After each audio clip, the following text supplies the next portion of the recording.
الحمد لله نحمده ونستعينه ونستغفره ونعوذ بالله من شرور أنفسنا ومن سيئات أعمالنا من يهده الله فلا مضل له ومن يضلله فلا هادي له وأشهد أن لا إله إلا الله وأشهد أن محمدًا عبده ورسوله أما بعد فإن خير الحديث كتاب الله وخير الهدي هدي محمد صلى الله عليه وسلم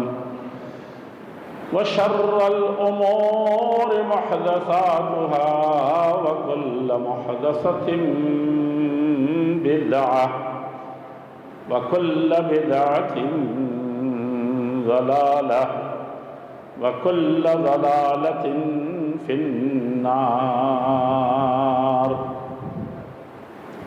أعوذ بالله من الشيطان الرجيم. بسم الله الرحمن الرحيم. يا أيها الذين آمنوا اتقوا الله حق تقاته ولا تموتن إلا وأنتم مسلمون. يا أيها الناس اعبدوا ربكم الذي خلقكم من نفس واحدة وخلق منها زوجها وبث منهما رجالا كثيرا ونساء واتقوا الله الذي تساءلون به والأرحام إن الله كان عليكم رقيبا. يا أيها الذين آمنوا اتقوا الله وقولوا قولا سديدا يصلح لكم أعمالكم ويغفر لكم ذنوبكم ومن يطع الله ورسوله فقد فاز ومن يطع الله ورسوله فقد فاز فوزا عظيما.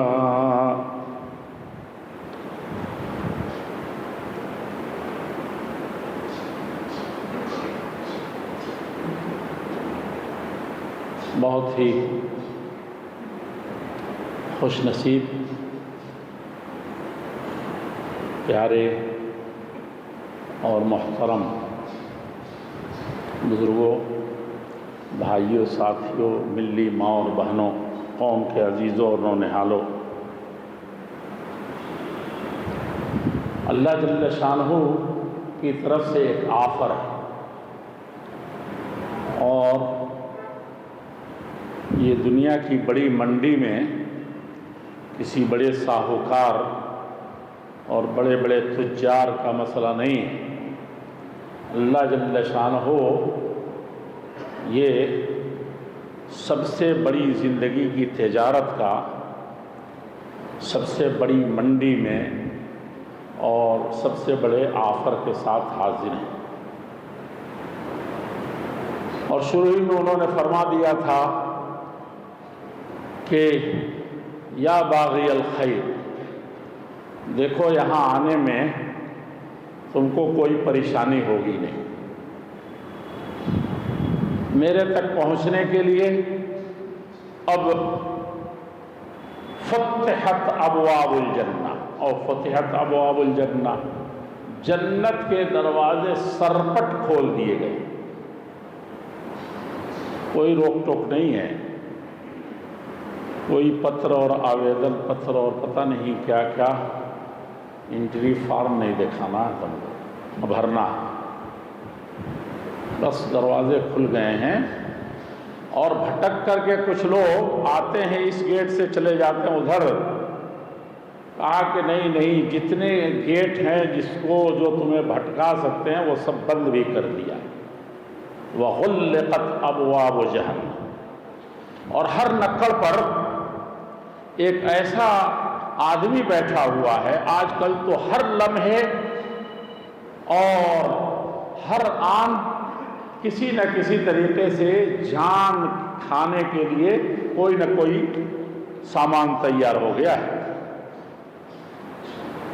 دوست بہکا دیتے ہیں یا سوسائٹی بہکا دیتی ہے یا ماحول مجبور کر دیتے ہیں کہ کہیں نہ کہیں سے رخ موڑ دیتے ہیں، تو اس کا بھی انتظام کر دیا۔ یعنی جتنے ناکامی کے دروازے ہیں سب بند کر دیے گئے اور کامیابی اور انتہائی چوٹی تک پہنچنے کے سارے دروازے کھول دیے۔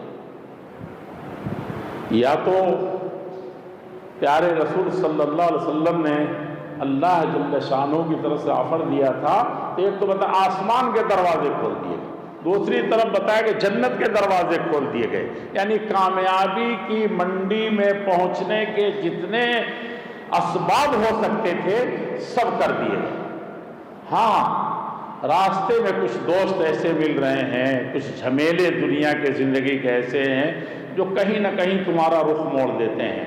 تو وَصُفِّدَتِ الشَّيَاطِينُ وَمَرَضَتُ الشَّيَاطِينُ، کہا جناتوں میں سے، شیطانوں میں سے جتنے بھی سرکش ہیں جو تم کو اس کھلے راستے کی طرف جانے سے روک رہے ہیں، روک سکتے ہیں، ان کو بھی ہم نے بالکل قید کر دیا، بیڑیاں پہنا دی۔ اب یہ بتاؤ کہ اس مارکیٹ میں آنے کے بعد کہ مجھے اس نمائش میں حصہ نہیں ملا، اس معرض میں حصہ نہیں ملا، اس میلے میں ہم کو جگہ نہیں ملی، پرمٹ نہیں ملا، یہ کوئی ایسی رکاوٹ ہے؟ کوئی داروغہ کھڑا ہے، کوئی چنگی والا بیٹھا ہے کہ کچھ تم میں سے لے لے؟ یہ تو اللہ رب العزت والجلال کی طرف سے، اور آگے لمبی حدیث آپ نے رمضان سے پہلے سے سننا شروع کر دیا ہوگا، لیکن اس میں ایک بات ابھی مجھے ذہن میں آ رہی ہے کہ یا باغی الخیر اقبل، اے ان خیر کے چاہنے والے اب لپکو آگے کی طرف، بالکل اب سودا تیار ہے اور تم کو صرف جا کر کے اٹھا لینا ہے۔ یا باغی الخیر، اے خیر کے، اور خیر کون سا ہے؟ دنیا میں جتنے خیر ہیں، تلاوت قرآن کرو گے دروازہ کھلا ہوا ہے، روزے رکھو گے جس کا کوئی بدل نہیں ہے دروازہ کھلا ہوا ہے، استغفار کرو گے، اپنے گناہوں کی معافی طلب کرو گے کہ جو گھاٹا ہوا ہے پوری زندگی میں اس میں پورا کر لینا ہے، تو جیسے چاہو تم گھاٹا ہی پورا نہ کرو، تم اپنے آپ کو جتنا زیادہ سب سے بڑا تاجر بن سکتے ہو، سب سے بڑا کامیاب بزنس مین بن سکتے ہو، وہ ورلڈ ٹریڈ سینٹر کے تمام کے تمام ملکیت تم کو مل جائے، من غیر ان ينقص من اجورہم شیئا۔ دوسرے تاجر جو اس میدان میں اتریں گے وہ سمجھیں گے کہ میں ہی سب سے بڑا، یہ اتنا بڑا خزانہ ہے، اتنی بڑی دولت ہے۔ یا باغی الخیر اقبل، کیا کسی مریض کے ساتھ تم اچھا برتاؤ کرنا چاہتے ہو؟ کیا کسی اچھے راستے پر چلنا چاہتے ہو؟ دنیا کے خیر کے راستے کھلے ہوئے ہیں قدم قدم پر، بلکہ اس وقت شر اتنا زیادہ بڑھا ہوا، برائی اتنی زیادہ پھیلی ہوئی ہے، نقصانات اتنے ہو رہے ہیں، گھاٹے اتنے ہو رہے ہیں کہ ان سے بچنے کے لیے ہر انسان بہت پریشان ہے۔ تو اب وہ اس سے بچنے کا بھی سامان ہے، اور یہاں پر یا باغی الخیر، خیر کے سارے دروازے کھل گئے۔ کسی کو افطار کراؤ گے اور چاہ لو کہ دنیا کی سب سے بڑی دولت تم کو مل جائے تو دیکھو تمہارے لیے تو دروازہ کھلا ہے۔ کسی کے ہاں افطار کر لو گے تم تو دیکھو یہ تمہارا جذبہ، تمہارا افطاری کا کرنا تمہارے مومن کی شان کو جہاں بڑھا دے گا وہیں تمہاری شان میں بھی اضافہ کر دے گا، اور یہ تمہارے منہ کی جو خوشبو ہے پیٹ سے جو نکل رہا ہے، اس سے کبھی بھی نیچے نکلے چاہے اوپر نکلے، کبھی بھی 7 اپ ہو یا 7 ڈاؤن ہو، کوئی بھی تم کو ڈاؤن نہیں کرے گا اس میں. یہ سب خوشبو خلوف فم الصائم. کہا کہ روزے کے منہ سے جو سانس نکلتی ہے اس سے بدبو نہیں نکلتی، اور دنوں میں بدبو، ساری فضائیں اس سے معطر ہو جاتی ہیں. یہ کیا چیز ہے؟ اطیب عند اللہ من ریح المسک. اس میں سے کسی نے مشک نہیں دیکھا ہوگا، مشک عنبر دیکھا ہو تو سونگھا نہیں ہوگا، اصلی تو ملنا ہی نہیں ہے. کہا کہ اطیب، کہا کہ جتنے پرفیوم ہیں اور جتنے دنیا کو معطر کر سکتے ہیں، محلات کو اور قصور اور پیلس کو، وہ سب کچھ نہیں ہے. ایسی خوشبو تمہارے منہ سے ہر لمحے نکل رہی ہے. لخلوف فم الصائم اطیب من ریح المسک. اور اس کے بعد جو معاملہ ہے تمہارا کہ ان فضاؤں میں، ان بہترین فضاؤں میں، اس بہترین خوشبودار محل میں تم داخل ہو کر کے سیدھے چلے جاؤ گے اللہ جل شانہ کیا. اور وہاں جب وہ منظر دیکھو گے تو کیا دنیا کے سارے دلہے اپنی دلہنوں کو دیکھ کر یا دلہنے اپنے شوہروں کو دیکھ کر، میں گرل فرینڈ کی بات نہیں کر رہا ہوں، یا یہ جو اس وقت کیا کیا چل رہا ہے آپ لوگ زیادہ جانتے ہیں، وہ اس کی بات میں نہیں کر رہا ہوں. جو حقیقی محبت ہے، جس میں اللہ نے سکون رکھی ہے اور جس میں برکتیں رکھی ہیں اور جس سے اللہ جل شانہ اس نسل انسانی کو چلانا چاہتا ہے اور قیامت تک پہنچانا چاہتا ہے، اس کی بات میں کر رہا ہوں. وہ اس سے وہ کچھ نہیں ہے. وہ کیا ہے؟ عجیب چیز ہے لذت آشنائی. آشنائی. آپ کہتے ہیں کہ یہ جو افطار میں جو زوردار افطاریاں تیار کر رہے ہیں اور یہ رمضان کی جو بہت سی سرمستیاں ہیں، خرمستیاں ہیں اور پتہ نہیں کیا کیا ہے، کہا کہ جس کو عبادت میں لذت مل گئی، جس نے اللہ رب العزت والجلال کے ساتھ 1 منٹ کے لیے وصال کر لیا، تو اس وصال یار کا روئے زمین پر جتنے بھی موج و مستی کیے ہوں گے وہ سب آپ کو جہنم لگیں گے. جیسے ہے نا آخرت میں کہ دنیا کا سب سے منعم انسان، جس پر دنیا کی ساری دولتیں نچھاور کی گئی ہوں، سب سے زیادہ نعمت میں پلا ہو، کبھی اس کو پتہ ہی نہ ہو کہ تکلیف کیا چیز ہوتی ہے. سمجھا کہ نہیں سمجھا؟ لیکن آخرت کی نعمت کو پا کر کے کیسا سمجھے گا وہ، میں آج تک جہنم میں تھا. ایسے ہی نہیں کہا کہ الدنیا سجن المؤمن. جنتی لوگ جو ہیں مومن، ان کا کیا ہے؟ یہ دنیا تو بالکل قید خانہ تھا، اس میں زہر دیے جا رہے تھے، اس میں سازشیں کی جا رہی تھی، اس میں ٹارچر کیے جا رہا تھا. کیونکہ ایمان والا تو اپنے ایمان کے فکر میں رہے گا نا. سمجھا کہ نہیں سمجھا؟ اس قید سے نکلنا چاہے گا کہ کب یہ دروازہ ٹوٹے اور کب وہ نکلے. یہ کیفیت پیدا ہونی چاہیے. فرحت عند فطرہ.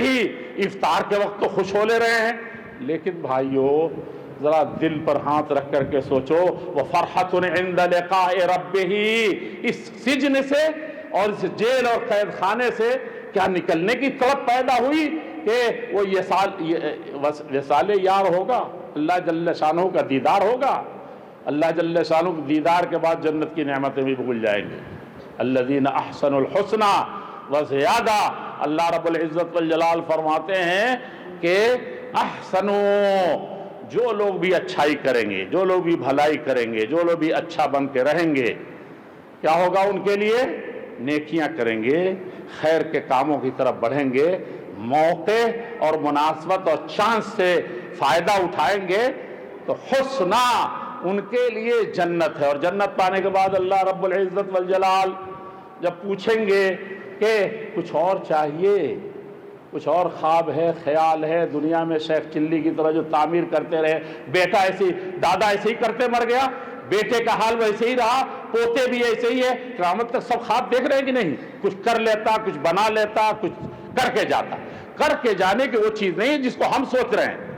جس وادی میں ہم بھٹک رہے ہیں، وادی تیہ میں، وہ ایک غلطی کی وجہ سے بنو اسرائیل جو یہ یہودی جن کو کہتے ہیں، ایک غلطی کی وجہ سے 40 سال تک آپ چلیے فلسطین کی بغل سے ہے اور یہ شام اور فلسطین میں جس وقت بٹوارا ہو گیا ہے وہی خطہ ہے 8-10 کلومیٹر کا ہو یا 20-25 کلومیٹر کا ہو. 40 سال تک یہ بنو اسرائیل 6 لاکھ تھے, بھٹک رہے تھے.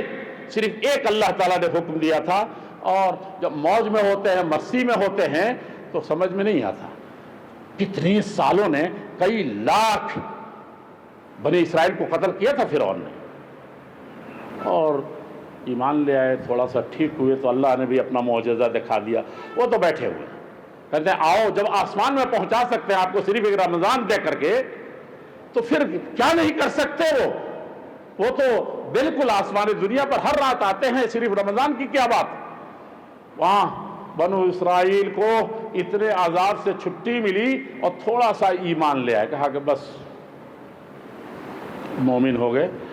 اور سمندر کو چیر دیا تھا کہ نہیں چیر دیا تھا, دریا کے اندر ایسا راستہ بنا دیا جیسے جی ٹی روڈ ہو. جی ٹی روڈ سمجھانے کے کہہ رہا ہوں, ورنہ اللہ رب العزت والجلال کہا کہ ایسے چلے جا رہے جیسے صاف صاف کوئی کھٹکا, کوئی بھٹکا, کسی طرح کے گمراہ ہونے کا, بھٹکنے کا کسی طرح کا مسئلہ نہیں ہے.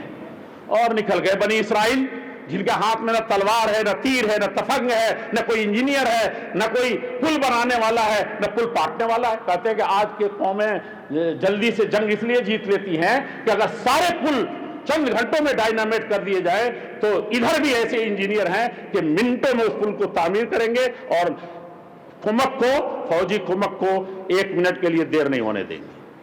اور وہ نہیں ہوگا تو خود پل بن جائیں گے, خود اس کے جوان جو ہیں پل بن جائیں گے. یہ تو قومیں کب ہوتا ہے, وہ جب قومیں اپنی حقیقت کو سمجھتی ہیں, اللہ کے فرامین پر چلتی ہیں. تو دیکھیے یہاں کیسے نہ انجینئر نہ کچھ, تو اسی لیے کہتے ہیں مومن ہو تو بے تیغ بھی لڑتا ہے سپاہی. تیغ دھرے کے دھرے رہ جاتے ہیں, ہو سکتا ہے اسی تیغ سے آپ پر کیا تھا کہ نہیں کیا تھا. ہلاکو اور چنگیز نے ایسی کیا تھا, جاؤں گا گھر سے مزے سے تلوار لے کر کے آؤں گا, تب تم کو قتل کروں گا, رکے رہنا. ٹس سے مس نہیں ہوتا تھا, اور لاکھوں کروڑوں تھے, ان کی اپنی حکومت تھی, اپنی سلطنت تھی, اپنی سرزمین تھی. بلکہ بغداد, اس وقت بغداد بنا دو, بڑے بڑے یونیورسٹیاں قائم کر دو, یہی تمہارے گلے پر چھری چلائیں گے. ایسے وکیل ہوں گے تم کو بیچ کھائیں گے. محلے میں جتنے پڑھ رہے ہیں کہتے ہیں زیادہ جوگی مٹھ کے اجاڑ. سمجھا کہ نہیں سمجھا؟ آج کل ایسے ہی ہو رہا ہے, ایک دوسرے پر تیر چلانا, ایک دوسرے کے راستے کو بند کرنا, ایک دوسرے موٹر سائیکل کیا ہوئی اور ایک گاڑی کیا ملی کہ راستہ چلنا دو بھر ہے. سمجھا کہ نہیں سمجھا؟ یہاں تو مسلمان ہی آتے ہیں. افطار کے وقت دیکھ لیجئے, 1 گھنٹے ایک دن رہ کر کے صرف 1.5 کلومیٹر ادھر سے بھاگ کے جب ادھر سے آئے تو وہاں سے پورا ادھر جو جنگل پڑا ہوا ہے پیچھے ادھر, وہاں سے پیدل آتے بھی تو جسم بھی نہیں چل رہا ہے. سب مسلمان چلتے ہیں, وہ لوگ جنہوں نے دنیا کو راستہ دکھانے کے لیے, دنیا کو راستہ چلانے کے لیے. 1-2 مسئلہ نہیں ہے, کہیں مقطع میں بات آ جاتی ہے تو کہہ دینا پڑتا ہے. ہو سکتا ہے کہیں سے کوئی خیر پیدا ہو. وہ بنی اسرائیل کا مسئلہ ایسی تھا کہ اللہ تعالیٰ نے نکال دیا ایسے. اور ایک طرف کیا ہے, ایک طرف ایسا دریا کسی کو تیرنے نہیں آتا, اور دوسری طرف کون سا دریا, کون سا لشکر ہے, لشکر فرعون ہے. اس فرعون کے سامنے کوئی ٹک نہیں سکتا, دنیا کی کوئی طاقت نہیں ٹک سکتی تھی. انا ربکم الاعلی, روئے زمین پر کسی نے ایسا دعویٰ نہیں کیا کہ میں ہی رب ہوں, میں ہی اس کائنات کو چلاتا ہوں.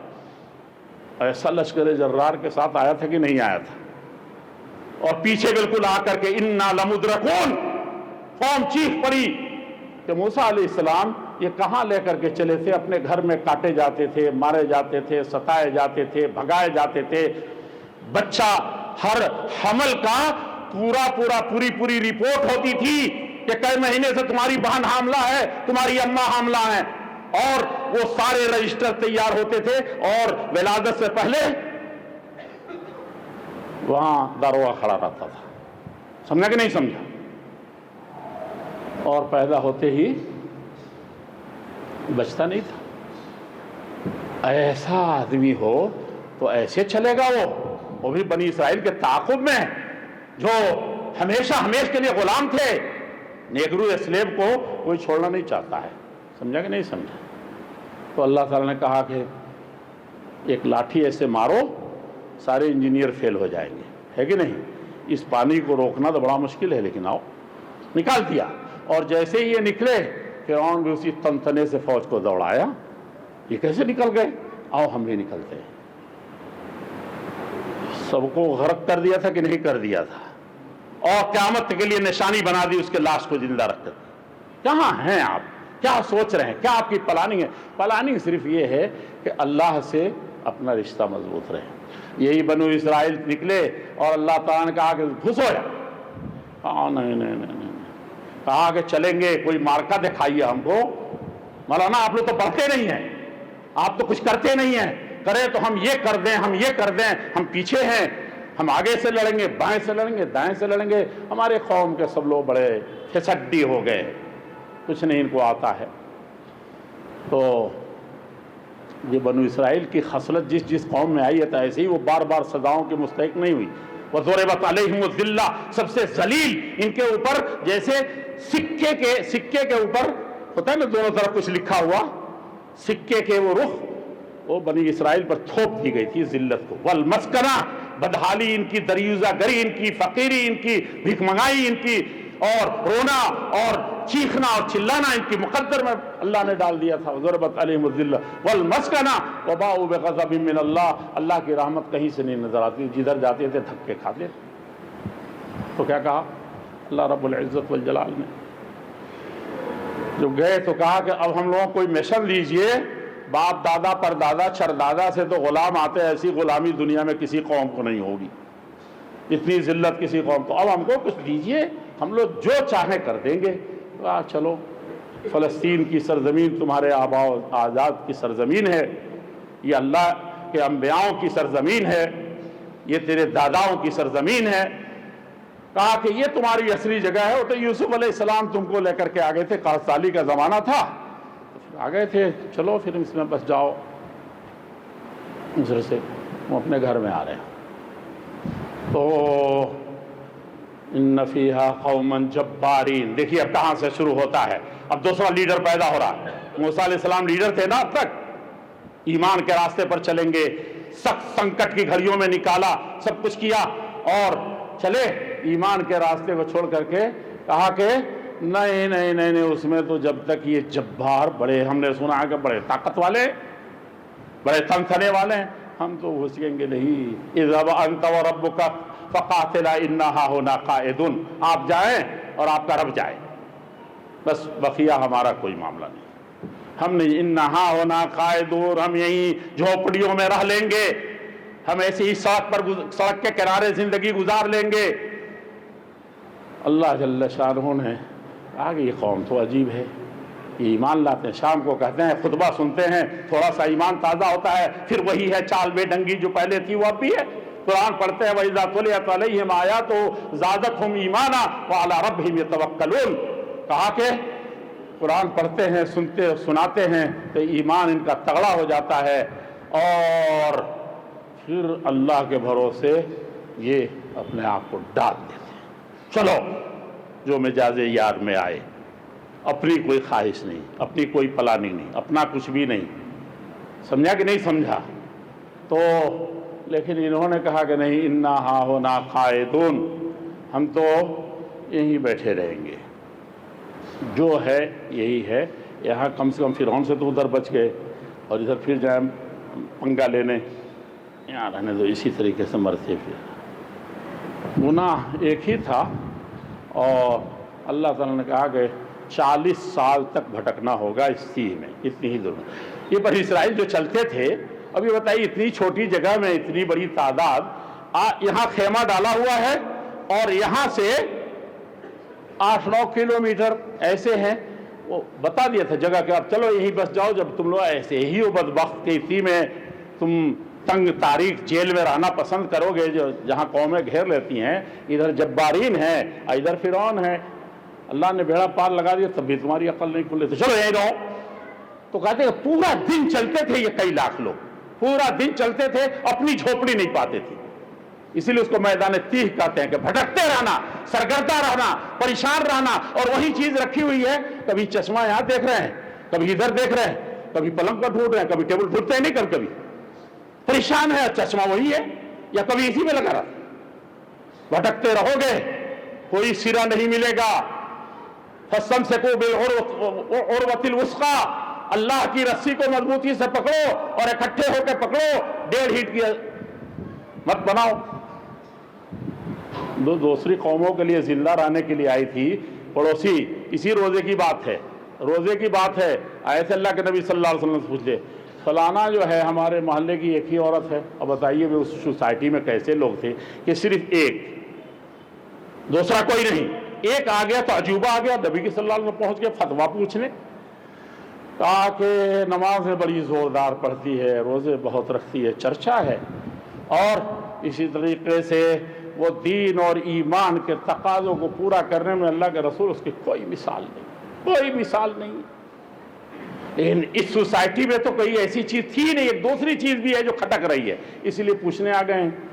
نہیں تو جو اتنا اچھا ہو اس کے بارے میں پوچھنے کی کیا ضرورت ہے کہ اس کا کیا حال ہوگا.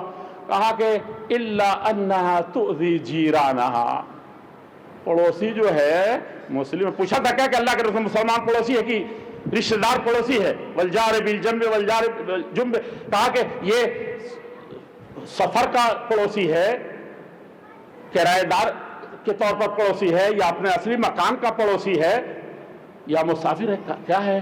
پوچھنے گئے تھے کیا, یا کون تھا, کس دھرم کا تھا, کس مذہب کا تھا. تو جیرانہا, اتنی اچھی عورت تو یہاں سب ہیں, لیکن ایک خاص طور پر نمازی ہے, روزے دار ہے, صدقہ و خیرات کرنے والی ہے, اللہ کے راستے میں لٹانے والی ہے. اور کیا تھا, روزے کا خاص طور پر مسئلہ تھا. اور رمضان کا مہینہ آئے تو کالریح المرسلہ, اس کے تو آندھی طوفان بن جاتی ہے, نیکیاں ہی نیکیاں ہوتی ہیں. ہمارے محلے کی 100 عورتوں پر سبقت لے جا رہی. لیکن ایک ہے کہ پڑوسی کو تکلیف دے دیتی ہے, کبھی کبھی پڑوسی سے بنتی نہیں ہے, اس سے بگاڑ ہو جاتی ہے اس کی, اور اس کو کبھی زبان سے کر دیا, کبھی ایسے کر دیا, کبھی منہ ایسے کر کے چل دیا, یہی نہ ہوتا ہے. ہم جیسے پڑوسی ہوں تو لٹماری بھی ہو جائے گی. لیکن عام طور پر پڑوسیوں میں ایسے ہی ہوتا ہے کہ تھوڑا سا انبن تو اس پر آنکھ مار دیا, چاہے غصہ کر کے, چاہے منہ کر کے چل دیا, چاہے الٹی سیدھی بول دیا. تو دی جا رہا, پڑوسی کو یا پڑوسن کو یہ تکلیف پہنچاتی ہے. آپ نے فرمایا کہ سب دروازے کھلے ہوئے ہیں جنت کے. کیا ہو گیا ہے, سب دروازے کھول لیے تھے اس نے, لیکن ایک ایسا چوپٹ کام کیا کہ سب دروازے چوپٹ ہو گئے, سب بند ہو گئے. جنت کا منہ نہیں دیکھے گی, جائے گی جہنم میں. یہ سمجھا کہ نہیں سمجھا. تو یا باغی الشر اقصر, اے شر کے چاہنے والے آج اس رمضان میں تو کم کر دو, اس میں تو اقصر یعنی اس میں تو ختم کر دو کم سے کم برائی کو, اس میں تو اپنی غفلت کو ختم کر دو, اس میں تو سستی سے باز آؤ, اس میں تو کم سے کم جھوٹ چغلی دنیا کے یہ جو تمہاری نیکیوں کو کھا جاتے ہیں جی, تمہاری صحت کو کھا جاتے ہیں, تمہارے سب سے بڑی دولت متاع گراں عزیز کو جو ایمان ہے اس کو برباد کر دیتے ہیں. اقصر, کہا کہ اس کو ختم کرو, آ جاؤ. اور پھر اس کے بعد یہ مہینہ تھا وہ, اور اس میں بھی اللہ جل شانہ نے ایک آخری عشرہ رکھا. آخری عشرہ یہ عربی لفظ عشرہ, سمجھا کہ نہیں. عشرہ یعنی آخری 10 دن. آخری عشرہ کا معاملہ تو بڑا عجیب ہے. اس میں تو وہی آیت پڑھتے ہیں ہر آدمی, انا انزلناہ فی لیلۃ القدر. قرآن سے بڑی دولت نہیں, اس سے بڑی امانت نہیں, اس سے بڑی عظمت نہیں. تو کہا کہ انا انزلناہ, اس قرآن کو ہم نے کہاں نازل کیا. یہ یہاں پر عربی جانتے ہوتے نا تو دماغ بالکل آسمان پر چلا جاتا کہ یہ کیا کہہ رہے ہیں. انا انزلناہ, انا انزلناہ, کہیں قرآن کا ذکر ہے؟ ہو, صرف ہو, وہ میں نے اس کو نازل کیا, وہ نازل کیا. کہا کہ یہ ایسی بڑی چیز ہے کہ اس کے بعد پھر کوئی بڑی چیز دنیا میں نہیں, اس لیے قرآن کے ذکر کرنے کا ذکر ہی نہیں. انا انزلناہ, ایک مومن جانے گا جب قرآن کا ایک حرف پڑھ لے گا, ایک جملے سنے گا, تو عمر ابن خطاب بھی ابو جہل آگے سے اور قوم پیچھے سے اور پورا لشکر ہے کہ دیکھیں آج اللہ کے رسول کو ختم کرے گا، قرآن کا ٹمٹماتا چراغ بجھا دے گا. تو ایک چند آیتیں سنی مسلمان ہو گئے کہ نہیں ہوئے تھے؟ انا انزلناہ فی لیلۃ القدر، لیلۃ القدر میں اللہ جل شانہ نے لوح محفوظ سے آسمان دنیا پر نازل فرمایا تھا اس قرآن. انا انزلناہ فی لیلۃ القدر، یہ قرآن ہے جس کے بارے میں تو آپ نے سنا ہی ہوگا، وقال الرسول یا رب ان قوم اتخذوا ھذا القرآن مہجورا. مقدمے بہت قائم ہوں گے، وکلا کوئی نہیں کھڑا ہوگا. قیامت کے دن کوئی وکیل نہیں ہوگا. یوم یفر المرء من اخیہ، بھائی بھاگے گا، بہن بھاگے گی، بیوی بھاگے گی، لعنتیں بھیجیں گے، کوئی قریب نہیں جائے گا. لیکن اس دن کوئی نہیں کہتا کوئی وکیل ہوگا، اور دنیا کی کل دولت بھی کسی کام نہیں آئے گی. ساری دولت چاہے گا کہ اللہ تعالیٰ اس کے حصے میں ڈال دے اور اس کو وہ دے کر کے صرف ایک نیکی بڑھوا لے اور گردن چھوٹ جائے. ہو جائے گا کیا؟ نہیں ہوگا. لیکن یہی روزہ ہے لوگوں، یہی اعتکاف ہے، یہی روزہ ہے، اور یہی قرآن ہے. وکیل ایسے کہ دنیا میں کوئی ویسا وکیل نہیں ہوگا. اللہ تعالیٰ کے ہاں منوا لینے والے وکیل ہوتے ہیں نا. کچھ وکیل ہوتے ہیں جو ججوں کو منا لیتے ہیں، جو ججوں کو سمجھا لیتے ہیں، جو ججوں کو قائل کر دیتے ہیں. اللہ تعالیٰ نے کہا کہ میں قائل ہوں گا تو کس سے قائل ہوں گا؟ اسی روزے سے، اسی قرآن سے. اور اس کے بارے میں اللہ تعالیٰ فرماتے ہیں کہ لیلۃ القدر میں نے نازل کیا تھا. لیلۃ القدر خیر من الف شہر. تمہاری پوری زندگی کھپ جائے تو سجدے میں پوری گزار دو، بھوکے پیاسے رہ کے جسم سوکھ جائیں تو کہا کہ نہیں پا سکتے ہو. 84 سال تو ایسے ہی ہوتے ہیں، لیکن یہاں تو کہا خیر، اس سے بھی بدرجہ بہتر. آپ کیلکولیٹر لیے ہوئے کہا کہ بدرجہ 84 سال کے بدلے 200 سال. خیر بڑا ہے تو کتنا بڑا ہے وہ تو جب دیکھیں گے تو بالکل مچل جائیں گے، کہیں گے کہ کیا اللہ تعالیٰ نے کیا. ہم تو سمجھتے 84 سال سے کچھ زیادہ ہوگا. سمجھا کہ نہیں سمجھا؟ لیلۃ القدر خیر من الف شہر تنزل الملائکہ، اللہ کے فرشتے نازل ہوتے ہیں اس میں، والروح، اور جبریل امین آتے ہیں اس میں. کیا ہے بھائی، ایک جبریل امین آتے تھے تو اللہ کے نبی صلی اللہ علیہ وسلم، حضرت فاطمہ، عائشہ ہماری بہنیں سنیں، اور صحابہ کرام پھوٹ پھوٹ کے روتے تھے نبی کے جانے پر. جانتے ہیں کیوں؟ کہتے تھے آسمان سے اب اس فرشتے کا آنا بند ہو گیا. سمجھا کہ نہیں سمجھا؟ تنزل الملائکۃ والروح، اور یہاں آ رہے ہیں، وہاں چلے گئے تو پھوٹ پھوٹ کے رو رہے ہیں کہ نبی نہیں ہے. تنزل الملائکۃ والروح فیہا بإذن ربہم من کل امر. سلام، شانتی کی دعائی دیتے ہو کہ ہم گھروں میں شانتی سے رہ سکیں، راستہ ہمارا محفوظ رہ سکے، ہماری عزتیں محفوظ رہ سکیں، ہم دین اور ایمان کے تقاضے کو پورا کر سکیں. سلامتی اس وقت نازل ہو رہی ہے، جتنا بٹورنا ہے بٹور لو. صرف چاند نکلا تھا تو اللہم الا بالامن والایمان، اللہ ایمان کے ساتھ یہ مہینہ گزارنا. ہر مہینے میں پڑھتے کہ نہیں جب چاند دیکھتے تھے؟ بالامن والایمان، امن کے ساتھ. سب سے امن مانگا تب ایمان مانگا. امن رہے گا تو ایمان باقی رہے گا، اور اگر یہ امن نہیں رہا تو پھر سب کچھ چلا جائے گا. آپ کا بھائی الجھا دے گا نماز کے وقت. سمجھا کہ نہیں سمجھا؟ تراویح کے وقت الجھا دے گا، وہ بچہ الجھا دے گا، کہیں نہ کہیں الجھ جائے گا. امن والایمان، تو یہ اللہ رب العزت والجلال تحفہ دیا ہے. اسی لیے اس میں شب قدر ہے، طاق راتوں میں تلاش رہے. اللہ کے نبی صلی اللہ علیہ وسلم نے فرمایا، وہ پہلے عشرے میں بیٹھے، پورے مہینہ اس سال رہ گئے تھے. پورا مہینہ پہلے عشرے میں 10 دن رہے، پھر 10 دن رہے، اور جیسے ہی خیمہ لوگوں نے اپنا اکھاڑنا شروع کیا 21ویں دن، تو آپ نے اپنے خیمے سے ایسے جھانکا اور کہا کہ لوگوں رکو، جانتے ہو ایک بڑا معاملہ پیش آیا ہے. میں جیسے ہی لیٹر، نبی کا خواب کیا ہوتا ہے، یہ وحی، جیسے جبریل امین سامنے آ کے بیٹھ جاتے تھے، وحی لے کر کے آتے تھے، ویسے ہی ان کا خواب بھی سچا ہوتا تھا، اللہ کی طرف سے ہوتا تھا. یعنی علم سکھانے کا کئی طریقہ ہے.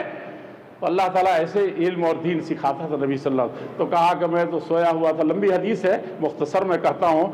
آیا ہوا تھا، ایک آیا اور اس نے بتایا کہ بھائی یہ تو بتایا کہ فلاں رات شب قدر ہوگی. اتنا تو یاد رہ گیا ہے، یا اتنا تو ہے کہ یہ آخری 10 دنوں میں ہے. لیکن تم میں سے ہم نکلے امت کو بتانے کے لیے، رات نکلا تھا کہ ایسی خوشخبری سناؤ کہ جو ہزاروں رات سے بہتر ہے، وہ رات تم کو چند گھڑیوں میں ایک رات میں مل جائے گی۔ نکلا فرأى رجلان تلاحا رجلان، دو مسلمان لڑ رہے تھے، بحث کر رہے تھے۔ اس میں اکثر عقل بھول جاتی ہے، سمجھا کہ نہیں سمجھا؟ بیٹے لڑ رہے ہوں، بیٹیاں لڑ رہی ہوں، پڑوسی لڑ رہے ہوں، اور دیکھیں نا آپ بہت تیزی سے جا رہے ہیں تب بھی ایسے گاڑی چلا رہے ہیں تب بھی دیکھ لیتے ہیں کیوں لوگ اکٹھا لڑ رہے ہیں، سمجھا کہ نہیں سمجھا؟ یہ اتنی منحوس چیز ہے کہ دنیا کو مشغول کر دیتی ہے، ایمان سے، اخلاق سے، ساری چیزوں سے روک دیتی ہے۔ اور آپ جائیں گے بہت صلح کرانے، وہاں کچھ ایسا تماشا دیکھیں گے کہ کیا ہوگا، خود الجھ جائیں گے۔ اس میں گئے ہیں صلح کرانے چھوڑانے اور خود ہی آپ اس کا فریق بن جائیں گے، لوگ بنا دیتے ہیں۔ اور موسیٰ علیہ السلام تو کیا کیا تھا، چھوڑانے ہی تو گئے تھے، بنی اسرائیل کو پیٹ رہا تھا غلام کو یہ فرعونی، اور آپ گئے، کہا کہ بھئی چھوڑو، چھوڑا نہیں، دیکھا کہ بار بار ہٹا رہے، بار بار آ کے مار رہا ہے، اور اب تو اور زیادہ مار رہا ہے، چونکہ جب چھوڑانے جائیے ایک کو جب منا لیجئے تو وہ سیدھا پڑ جاتا ہے تو وہ اور زیادہ چڑھ جاتا ہے۔ ان کو غصہ ہے، بس ایسے کیا، فَوَقَذَهُ مُوسَىٰ فَقَضَىٰ عَلَيْهِ، چل بساؤ، سمجھا کہ نہیں سمجھا؟ موسیٰ علیہ السلام پوری زندگی رونے لگے، اللہ نے معاف کر دیا، لیکن کہا کہ ایسا پھر کبھی نہیں کروں گا۔ پھر دیکھا بنی اسرائیل کو کیسے پنگے لے رہا ہے، تماشے کر رہا ہے، پھر نہیں کہا کہ میں جاہلوں میں سے نہیں ہونا چاہتا، اس طرح کے بکھیڑے میں نہیں پڑنا چاہتا، صلح و آشتی سے رہو، ایمان سے رہو، اور تم کو اللہ نے گولڈن چانس دیا ہے جس کے لیے تمہارے نبی نے رسول اللہ بھی کاٹ دیا تھا، الرحمن الرحیم بھی کاٹ کر کے، اور کہا تھا کہ ہم اپنے ایمان کی روشنی کو دلوں کے اندر پھیلا دیں۔ صرف ایک چانس ملنا چاہیے کہ یہ لوگ ہم کو ملنے دے، گھومنے دے، لوگوں سے تعلقات رکھنے دے۔ تاجر ہوں تو کوئی تاجر بچے گا نہیں، ابو بکر نکلیں گے تو اللہ کے رسول کے قرآن سے تو نہیں یہ مسلمان ہوں گے، لیکن ابو بکر کے اخلاق سے یہ عشرہ مبشرہ کی اکثریت مومن ہو جائے گی۔ سمجھا کہ نہیں سمجھا؟ یہ شب قدر ہے، اس کی قدر کرنی ہے، ہم کو امن و سلامتی لانی ہے۔ فجر تک کل معاملہ رہتا ہے، تو کہا کہ ان کی لڑائی کی وجہ سے میرے ذہن سے اس کو نکال دیا گیا، لیکن یہ ہے کہ آخری طاق راتوں میں مجھے زیادہ امید ہے۔ زیادہ امید کا مطلب کیا ہے؟ میں دیکھتا ہوں کہ بڑا سناٹا ہے، یہ جو 21، 23، 25، 27، 29 جو ہوتی ہے نا، اس میں تو خوب جاگتے ہیں، جاگنا بھی چاہیے، اللہ کے نبی کا احرا زیادہ مجھے لگتا ہے کہ اسی میں ہوگا، لیکن احرا کا مطلب یہ ہے کہ اس میں بھی تو ہو سکتا ہے۔ تو راجح قول یہی کہتے ہیں کہ 25 ہے، 21 ہے، یہ نہیں ہے، اللہ تعالیٰ اس کو چانس کو گھماتے رہتے ہیں، لیکن سلف کہتے ہیں کہ 27 کو زیادہ امید ہے، پھر اس کے بعد طاق راتوں میں زیادہ امید ہے۔ اللہم انک عفو تحب العفو، یہ دعا پڑھتے رہیے اور اللہ سے معافی مانگتے رہیے۔ اور ایک آنا چانس اس میں بھی ہے کہ بقیہ راتوں میں بھی، یعنی 22 والے میں اور 24 والے میں اور 28 والے میں اور 26 والے میں، 30 والے میں بھی ہو، سمجھا کہ نہیں سمجھا؟ وہ ایسے نہیں ہے، اس کا ایک ایک لمحہ خیر و برکت کا ہے۔ اس میں ایک آخری بات کہہ دوں جلدی سے، اس میں ایک اعتکاف، یہ اعتکاف جو ہے نا، جیسے آپ کی بیوی بہت پیاری سی، بالکل حرام کر لیتے ہیں کہ نہیں کر لیتے روزے میں؟ روزہ نام ہی ہے بیوی سے الگ ہو جانے کا۔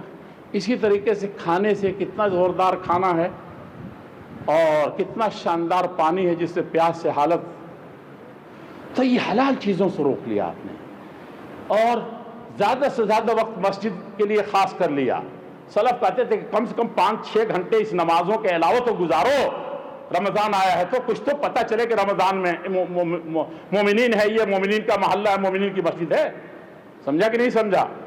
صرف اعتکاف کے لیے بیٹھے ہوئے کہ اعتکاف کریں گے، تو اس میں بات ختم ہو گئی۔